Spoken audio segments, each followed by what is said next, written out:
नमस्कार विद्यार्थी मित्रांनो, बघा तलाठी भरती 2023 ला आलेला हा सिंपल प्रश्न आहे मित्रांनो.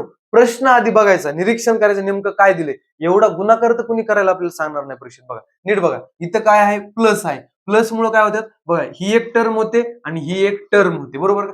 दोन पद आहेत बघा, दोन पदात कॉमन काय आहे ते आपण बाजूला काढू शकतो. बघा इकडे 354 आहे, इकडे 354 आहे. हे प्लस असल्यामुळे, प्लस किंवा मायनस असतं तरच करता येतं आपल्याला, बरोबर. बघा या टर्म मधून 354 आपण कॉमन घेतलं, म्हणजे दोन्हीतून घेतलं बरं का, दोन्हीतून 354 कॉमन घेतलं. आता राहिलं काय काय, इथं राहिलं 256 अधिक इथलं अधिक, आणि हे काय राहिलं 144, बरोबर का? आता तर सॉल्व्ह करता येईल. 256 आणि 144 किती मित्रांनो, 400. किती, 400. हे 400 आणि इथं काय चिन्ह दिसत नाही, म्हणजे काय गुणाकार आहे, बरोबर. 354 हा गुणाकार आपल्याला करायचा. पूर्ण गुणाकार करीत बसत नाही. बघा 2 शून्य उत्तराच्या शेवटी येणार आहेत. 2 शून्य कुठे कुठे, प्रत्येक ठिकाणी 2 शून्य, काय अडचण नाही. आता फक्त ह्यांचाच गुणाकार, 4 चौक 16, हातच्याला 1, 4 पंचे 20 आणि 1 21, हे 2 शून्य जसेच तसे. 1600 कुठे आहे बघा, शेवटी कोणाच्या, पूर्ण करीत बसू नका, बरोबर.